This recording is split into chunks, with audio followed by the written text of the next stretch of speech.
ఇది నడి రోడ్డు మీద ఒక లేడీ హెడ్ కానిస్టేబుల్‌ని సొంత భర్తే చంపడం అనేది సంచలనంగా మారింది. సో, అసలు ఇది ఎలా జరిగింది? ఎందుకు జరిగింది? బ్రాడ్‌గా ఇలాంటి కారణాలు ఎలా ఉన్నాయి దేశంలో? హ్మ్. ఈ విషయాల గురించి మాట్లాడుకుందాం. ఇది గుడియాత్తం అనే టౌన్ దగ్గర జరిగింది. యాక్చువల్‌గా వెల్లూరు జిల్లా ఇది. గుడియాత్తం అనేది ఒక స్మాల్ టౌన్ ఉంటది తమిళనాడులో. అంటే చిత్తూరు, వెల్లూరు మధ్యలో గుడియాత్తం వస్తదనమాట. అది రైల్వే స్టేషన్ గూడా ఉంటదక్కడ. సో, ఈ గుడియాత్తం తాలూకా పోలీస్ స్టేషన్‌లో ఈమె హెడ్ కానిస్టేబుల్‌గా పనిచేస్తుంది. హ్మ్. భర్తేమో ఆటో డ్రైవర్‌గా పనిచేస్తున్నాడు. ఆహ్, భర్తొచ్చి ఆహ్, అరవిందన్ ఆయన పేరు. ఆయన ఆటో డ్రైవర్‌గా పనిచేస్తున్నాడు. 45 ఏళ్ళు. భార్య పేరు తామరై సెల్వి. ఆమె 41 ఏళ్ళు. ఆమె హెడ్ కానిస్టేబుల్‌గా పనిచేస్తుంది.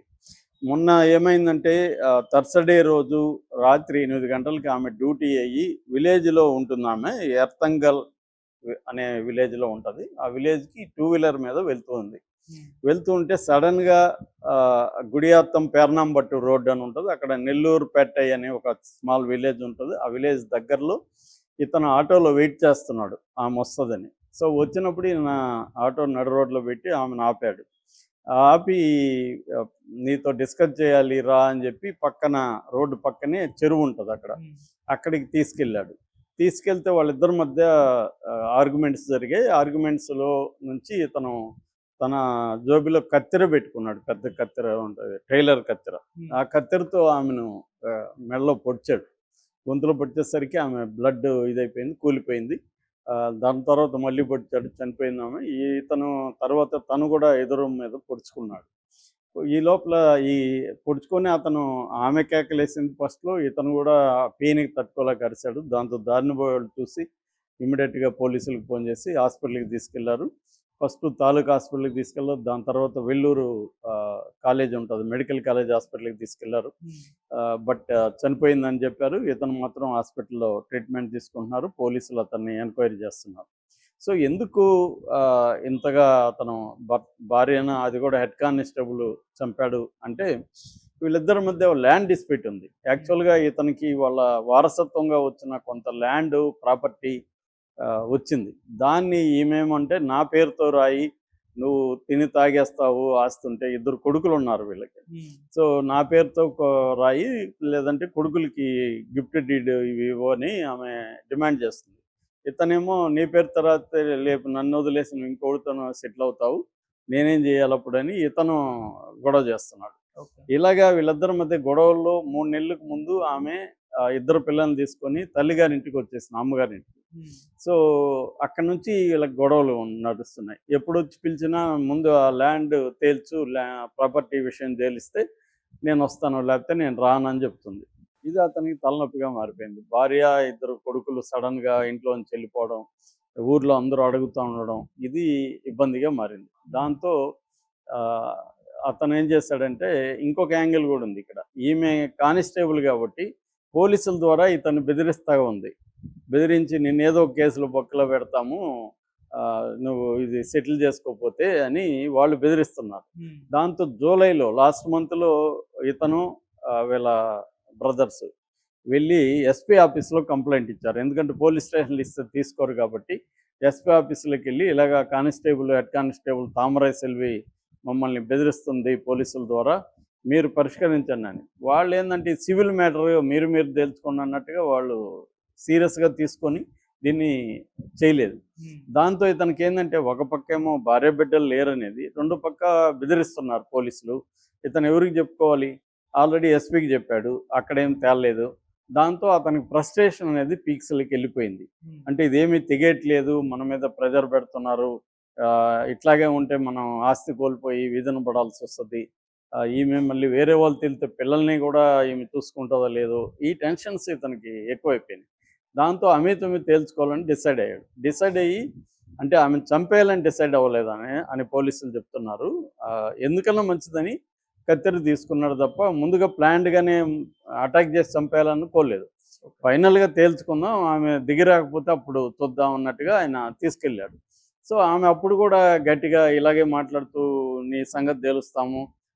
నేను హెడ్ కానిస్టేబుల్‌గా ఉన్నాను. నాతోనే ఇది చేస్తున్నావని ఆమె ఏదో గట్టిగా ఇతన్ని చేసింది. దాంతో ఇతను ఫ్రస్ట్రేషన్ భరించలేక ఇంక ఇది తెగదన్నట్టుగా ఆయన కోపంలో చేసేసాడు. చేసినాక అతనికి భయమయ్యి మేబీ తను కూడా చనిపోవాలనా, లేకపోతే తను చనిపోవాలనుకుంటే గొంతులు ఇక్కడ పొడుచుకునేవాడు. ఇక్కడిక్కడ పొడుచుకున్నా అంటే అది కూడా లోతైన గాయాలు కాదంటున్నారు. ఒక ఫ్రస్ట్రేషన్‌తో కావచ్చు, లేదా డ్రామా కావచ్చు, ఏదైనా అతను కూడా పొడుచుకున్నాడు.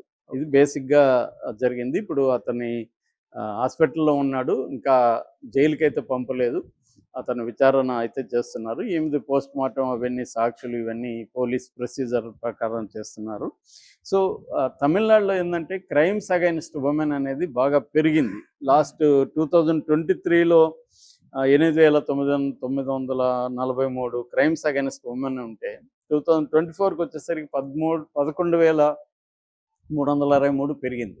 ఇక ల్యాండ్ ప్రాపర్టీ రిలేటెడ్ మర్డర్స్ ఇండియాలో మనం డేటా చూస్తే ఓవరాల్‌గా మర్డర్స్ అనేవి ఇండియాలో తగ్గుతుంది. కొంతకాలంగా మనం గాని మనకేమో ఎక్కువగా మర్డర్స్ జరుగుతున్నట్టు అనిపిస్తుంది సోషల్ మీడియాలో. మనం కూడా ఎక్కువ క్రైమ్ చెప్పుకుంటాం. కానీ డేటా ఎన్‌సీఆర్‌బీ డేటా చూస్తే 2023లో 27,721 హత్యలు జరిగాయి. అదే 2024కి వచ్చేసరికి 27,049 అంటే దాదాపు 700 హత్యలు తగ్గాయి పర్ ఇయర్‌కి. ఇది స్మాల్, ఇదే 2.4% గానీ ఓవరాల్‌గా ఒక 10 ఏళ్లలో చూస్తే మర్డర్స్ తగ్గుతూ వస్తున్నాయి. హత్యలనేవి తగ్గుతూ వస్తున్నాయి. అయితే ప్రాపర్టీ రిలేటెడ్ అంటే ఆస్తుల అది ల్యాండ్ కావచ్చు, లేకపోతే ఇతర ప్రాపర్టీలు కావచ్చు. Property and land related murders మాత్రం 19% ఉన్నాయి టోటల్ మర్డర్స్‌లో. అంటే అరౌండ్ 5,000 మర్డర్స్ హత్యలు పర్ ఇయర్ ఈ ల్యాండ్ అండ్ ప్రాపర్టీ రిలేటెడ్‌గా మనకి జరుగుతున్నాయి. ఇందులో మళ్ళీ నెంబర్ 1 తెలంగాణ. తెలంగాణలో 33% మొత్తం దేశంలో ప్రాపర్టీ రిలేటెడ్‌లో తెలంగాణలో 33%, తమిళనాడు సెకండ్ ప్లేస్‌లో ఉంది 31%, ఏపీ 28%. దాని తర్వాత కర్ణాటక, మధ్యప్రదేశ్ అలాగా వెళ్తుందన్నమాట. సో, ఓవరాల్‌గా ఈ ప్రాపర్టీ రిలేటెడ్ మర్డర్స్ ఎందుకు ఎక్కువ ఈ మధ్య మనకు కనబడుతున్నాయంటే, ఒకటి కోర్టుల్లో త్వరగా తేలవు ప్రాపర్టీ. ఎందుకంటే 20 ఏళ్ళు, 30 ఏళ్ళు పడుతుంది. సివిల్ ప్రొసీజర్ అనేది చాలా లేటు. రెండోది క్లియర్ డాక్యుమెంటల్ ఎవిడెన్సెస్ ఉండవు. వాటికి క్లియర్ టైటిల్స్ ఉండవు. అది గందరగోళంగా ఉంటుంది ల్యాండ్ డాక్యుమెంట్స్. ఇప్పటికి కూడా క్లారిటీ అనేది ల్యాండ్‌కి లేదు. మూడోది ఏంటంటే ఈ అథారిటీస్ ఇన్వాల్వ్ అయ్యి నిజానికి వీళ్ళు ఎస్పీ దగ్గరికి వెళ్ళినప్పుడే కానీ వాళ్ళు చొరవ తీసుకొని ఈమెను పిలిచి మాట్లాడి ఒక పంచాయతీ చేసేసి ఉంటే ఇద్దరిది డిస్ప్యూట్ అంటే సగం సగం అతనికి సగం రాసుకోవడము, లేదా ఉమ్మడిగా జాయింట్గా రాసుకోవడము ఏదో చేస్తుంటే ఇంత ఇది కాదు, అది లేదు. దాని తర్వాత మామూలుగా మనకేంటంటే ఈ హెరిడిటరీ వారసత్వంగా వచ్చే దాంట్లో కూడా డిస్ప్యూట్లు ఈ మధ్య బాగా పెరుగుతున్నాయి. ఆ మధ్య సొంత చెల్లెల్ని అన్న ఇక్కడ అడ్వకేట్ చంపేశాడు. ఇలాగ చాలా కేసులు మనకి ఆ మధ్య ఇక్కడ ఒక అడ్వకేట్ని బహిరంగ చంపేశారు ఆస్తుల విషయంలో. ఇలాగ తెలంగాణలో ఎక్కువ కనపడుతుంటాయి మనకి. దేశంలో కూడా డేటా ప్రకారం కూడా తెలంగాణలో ఎక్కువ ఉన్నాయి. సో, ఈ కారణాల వల్ల ఎక్కువగా ఇంకోటి కారణం ఏంటంటే ఆస్తుల విలువలు కూడా ఈ మధ్య అమాంతం పెరుగుతున్నాయి. ఇంతకుముందు అంత ల్యాండ్ పెద్ద వాల్యూ ఉండేది కాదు. ఇవాళ ల్యాండ్‌కి వాల్యూ బాగా పెరిగింది. రిమోట్ విలేజెస్‌లో కూడా ల్యాండ్ వాల్యూ అనేది బాగా పెరిగింది. కమోడిఫై అయిపోయింది ల్యాండ్ అనేది. ఒక కమోడిటీగా మారిపోయింది బాగా. ఇంతకుముందు అది ఉండేది కాదు. సో, దానివల్ల కూడా ప్రెజర్ అనేది పెరిగింది. సో, అందుకని మనకి భార్యాభర్తల మధ్య కావచ్చు, సొంత అన్నదమ్ముల మధ్య కావచ్చు, అది హత్యలకు దారితీసే స్థాయిలో డిస్ప్యూట్స్ వెళ్ళిపోతున్నాయి.